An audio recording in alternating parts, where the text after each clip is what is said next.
Doctor Babasaheb Ambedkar open university.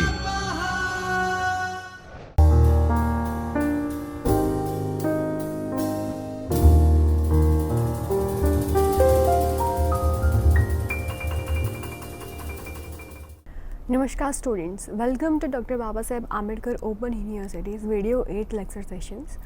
I, Dr. Nikita Gadani, Assistant Professor, Department of English, School of Humanities and Social Sciences at Dr. Babasaheb Ambedkar Open University. Today our topic is, we'll be talking about the Paper 3, History of English Language, English Literature, and Unit 4, The Age of Chaucer, the Major Writers and Literary Works. So, component of our today's presentations are that first we'll be talking about the objectives, after that we'll be talking about the introduction, after that we'll be talking about the William Langland and the Sir John Medieval, after that we'll be talking about John Wycliffe and John Gower, then we'll be talking about the life and the career of Chaucer and Chaucer as a poet, and then we'll be summing up our presentations, and which is followed by exercises and question answers and the reference books and resources. So, objective of our today's presentation are that in this unit first we're talking about the major writers of the age of Chaucer and familiarize the students with their life, then to enable and to get detailed informations about the literary works, and then after we'll be talking about the critically evaluate the major literary works of the age of Chaucer. So, talking about and starting with this, that as noted in the preceding and the previous unit, at the age of Chaucer was the first significant period in the literary history of English literature. The period marked a new era of new learning. Latin and French were the dominant languages in 14th century England. However, in the later half of the century, English came to its own, and thanks to the sterling work done by Chaucer and some others like Langland, Gower and Wycliffe, who wrote in English and wrote well as well. So, Richard too was a great patron of the arts, and the literary culture flourished at his court in the second half of the 14th century. Chaucer was widely known amongst them, and his circle included influential figures such as Sir Lewis, Sir Richard Story and Sir John Montague. So, often referred to as the father of the English language, Chaucer's poetry and use of English inspired the whole generation of poets.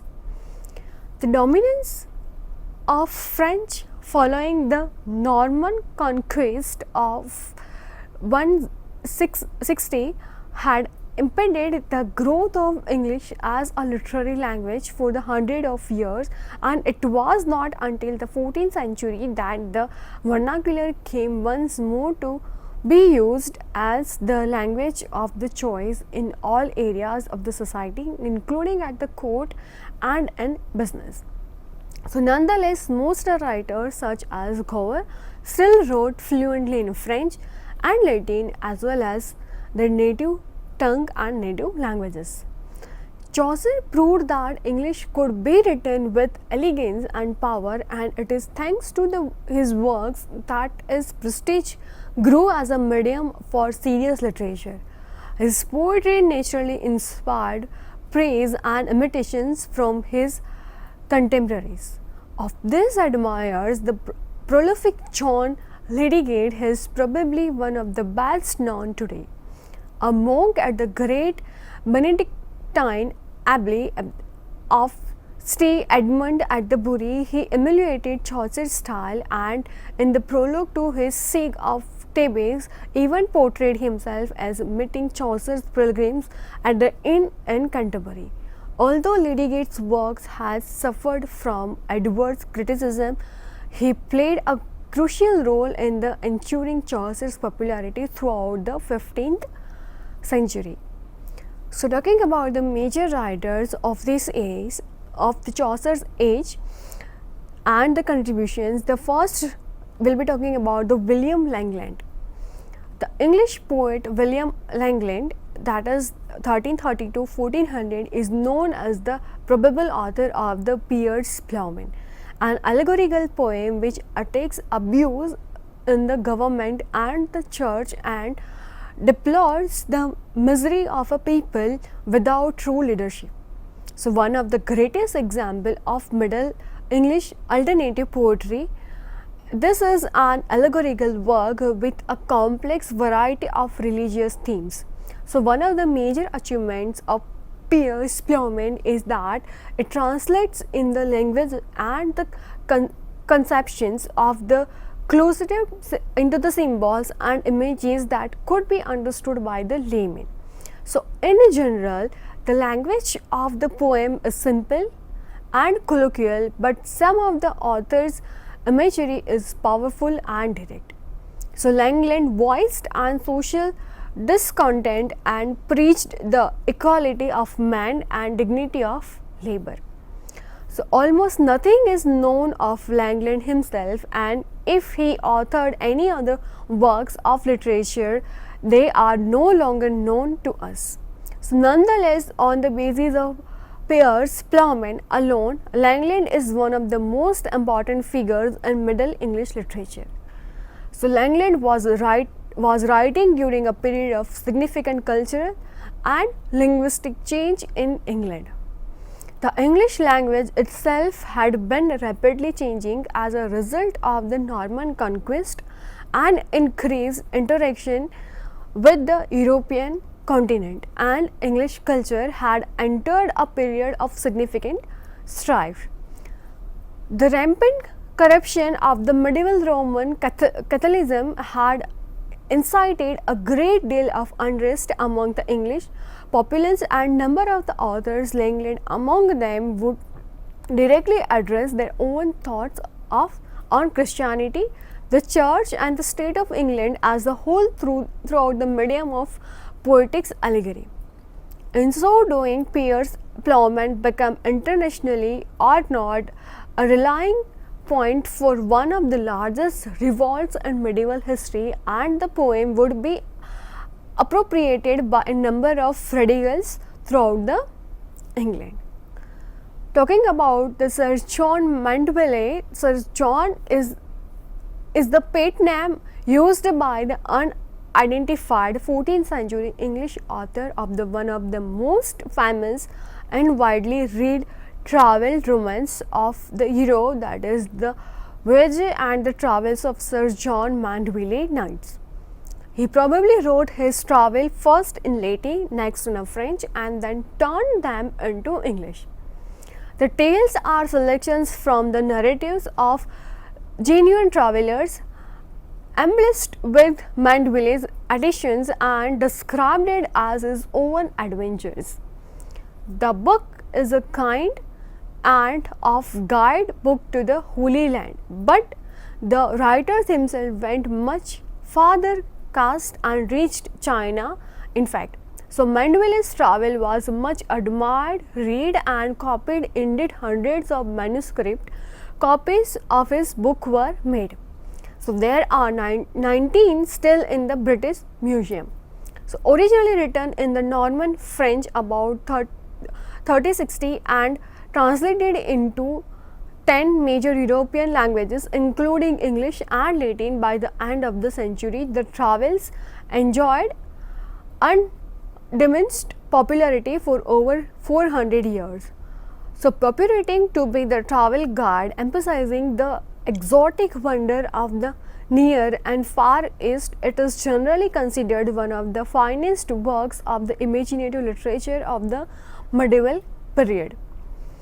Now talking about another great writer, that is John Wycliffe. Among the greatest contemporaries of the Chaucer, few deserve more attention than John Wycliffe, for he was one of the first Englishmen to challenge the authority of the Catholic Church.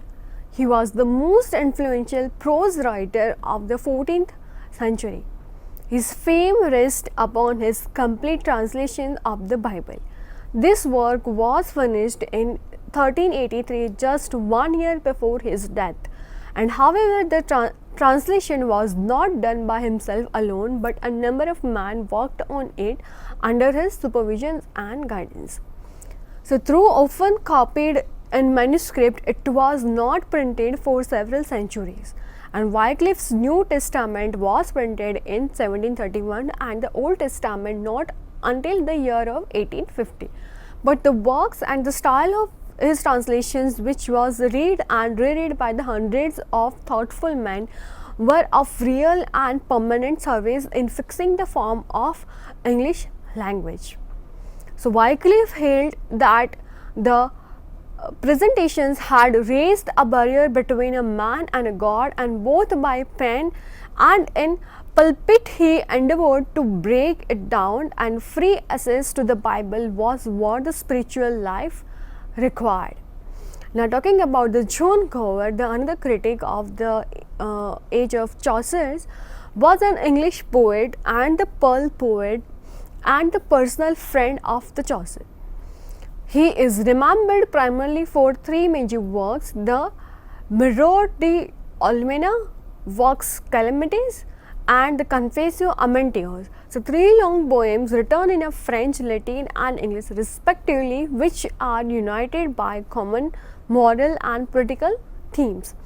Gower criticized this vigorous life and painfully afraid of the consequences. He was a person of shrewd business instincts with a large amount of landed property in East Anglia. Some authorities have inclined to prove him as a lawyer, but M.J.C. Macaulay, his biographer, suggests that he made his money as a merchant, judging by the way in which he speaks the city and the number of the merchants with whom he was in a personal communication. However, that may be, it is clear that about the middle life he is concerned entirely with the management of his estate and the writing of books. His sympathizers were aristocratic and conservative, and the peasants' revolt horrified him exceedingly, not merely as an unholder of a law and order, but as a landlord with vested interest. So, talking about the another great personality, that is John Lydgate, he is credited with some lines, and almost a quarter of which is contained in The Fall of Prince, his longest single work. The poem is greatly amplified version of Laurent de Permefit's translations of the Boccaccio's de Cassibus Verum Illustrum, with additions from a variety of sources including the Bible, Ovid, and other works by Boccaccio. The result of a universal encyclopedia of history and mythology, somewhat ponders in tone and stop.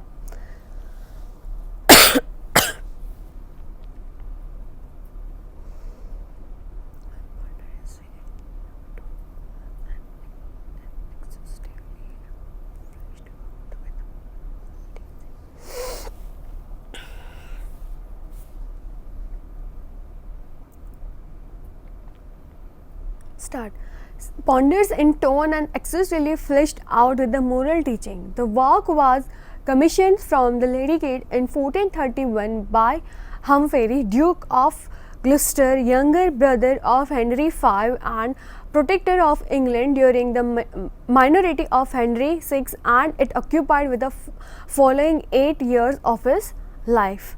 Lydgate wrote religious poetry throughout his career. The Life of Our Lady was probably composed for Henry V in about 1450 to 16, a genuinely devoted compositions written in his high style. The work drawn upon the prototypal Gospel of Spiro Matthew cut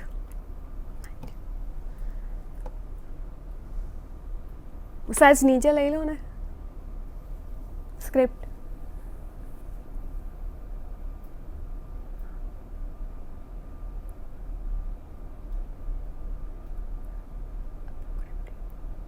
बस बस.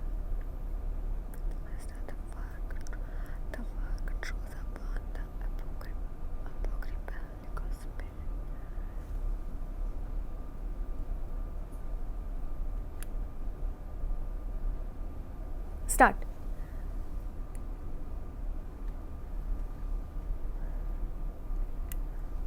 The work draws upon the apocryphal gospel of pseudo Matthew.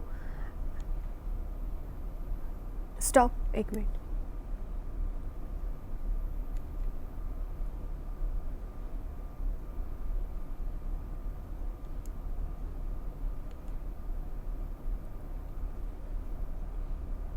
Start. No Matthew, as well as other devotional texts such as the Meditations Vitae Christ.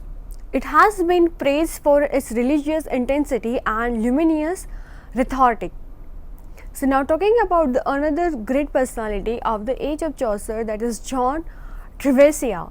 John Trevisia is the chronicled in the history of English literature as a translator of an originally Latin work, that is Ranulf Hictain Polychronicon, and originally composed in Latin. This universal history is a chronicle of the period from the creation to 1357. Its author was a Benedictine monk who arranged the work into 17 books in imitations of the 7 days of the Genesis, and this translation was made by John of Trevisia in 1330 to 1412 and completed in 1387. So there was an increasing interest in history throughout the late medieval period, and Trevisia version was just one of several standard vernacular histories available. His translation is interesting for the additional comments that he makes to update the original text, where Hictain, for example, discusses the fact that the children learn their lessons in French. Trevisia comments that the situation has changed by the time he is writing, and the lessons now conducted in English. He acknowledges that this has its advantages for speed of learning, but points out rather disapprovingly that now children know no more French than they feel left heel, and that is the harmful for them if they should pass the sea and work in a strange lands. Another, talking about the Nicholas law, that is in 1424, prior to the Christian period, priority of the Mount Grace in Yorkshire, is known for his translations of the work that mirror of the blessed life of Jesus Christ, and it is originally written in the Latin as the Meditations Vitae Christi. The holy text describing in the devotional life of the Christ was extremely popular throughout the medieval Europe. The mirror of the free translations of the work and the concentrating on the passions, the mirror dispense meditative and doctoral comment on the Bible. Its 63 chapters are each split into seven sections, and every section representing a day of the week. Now talking about the Chaucer, his life and works, that above all there was a Chaucer, a scholar, traveler, businessman, a courtier, sharing in all the string of life of his time and reflecting it in literature as no other but Shakespeare has ever done. Chaucer was born in London and sometimes written in 3040 to 3044 to John Chaucer's and Engm Compton. John Chaucer was an affluent wine merchant and deputy of the king's butler. So throughout his father's connections, he held several positions early in his life, serving as a noblewoman's page, a courtier, a diplomat, a civil servant, and a collector of his scrap metals.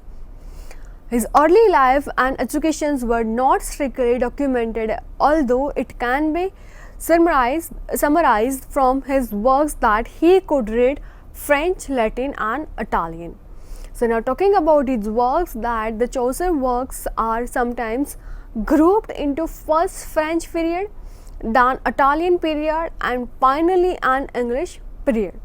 So with Chaucer being influenced by those countries' literature in turn. So talking about the French period and the impact of French period in Chaucer works, that first in that the French influences when though writing in English, he drew inspirations from the rich French poetry of the period, which was produced partly in France, partly in England. So Chaucer experimented with the numerous lyric forms which the French poets had brought to the perfections. He also translated in whole or in part the most important of medieval French literature, and also tried to try his hand on the narrative poems that in the 13th century of the Romance of the Rose.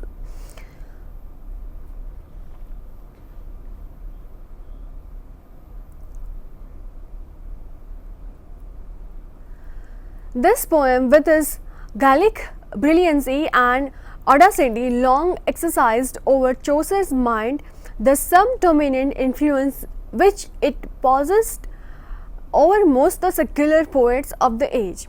So another is the Book of the Duchess, and this book was written on the death of the Duchess Blanche of the Leinster, the wife of the John of Gaunt. It was an elegy. Chaucer was actually moved as she was his patterns and he wanted to please John of Gaunt. So the complaint unto the pity, the complaint of Mars, the Queen Annelida. So lastly, we can conclude that the spirit of a new learning accelerated in the transitions from the medieval to the modern, and this was the spirit of the Italian Renaissance, which was to reach its full blossoming in England only during the age of Queen Elizabeth.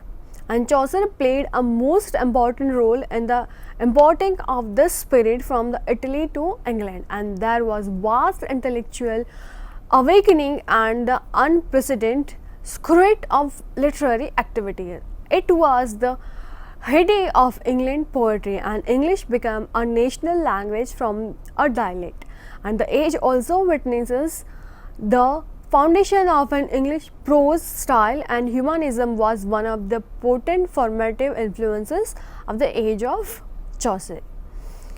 So now talking about the exercise, that you have this questions amongst you, that the write a note on contemporary of John Govers and the literary works. So what you need to do, that you need to go through your textbook, you need to go through this video lectures, and you can write about this note on the literary work.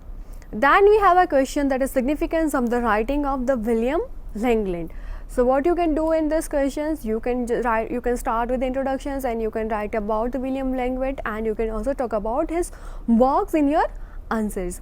And then you have a analytical note on the age of Chaucer. So in this lecture as well as in its previous lecture as well, you have heard about it, you might have read about it. So what you can do this, you can easily write these questions not only in your answer sheet, but not only in your notebook, but also in your answer sheet as well. So then after we have a questions like, give reason for the calling Chaucer the father of modern English poetry. Yes, the most important thing that we have discussed today and in this session. So why the Chaucer is known as the father of modern English poetry, that he went to the many countries, he was influenced with the many writers, he was influenced with the other countries literature as well. So why he is known as the father of modern poetry, that you need to talk about in this questions. You also need to talk about the influence and why he was so influenced in and why he known as a father of modern English poetry and the modern English literature as well. And then we have questions that write a note on Sir John Manbury. So what you need to do that you can also read out your text and you can write about this, and also you can also talk about his works in this questions. And I hope that you have understood the topic, and I hope you have understood the previous lectures as well, and see you soon in next session. Thank you. स्वाध्यायः